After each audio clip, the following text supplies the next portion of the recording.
Hello, good morning. This is Madam Tinay and welcome to my mini vlog.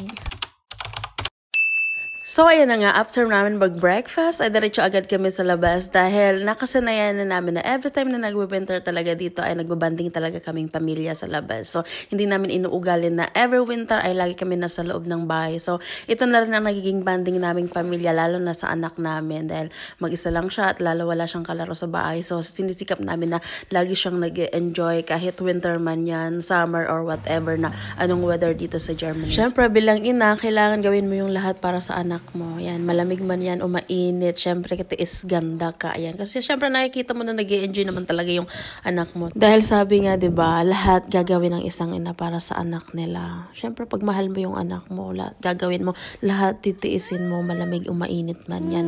Titiisin mo yan para sa anak mo yan. O siya, sige na at magpapatulog pa ako. Thank you for watching!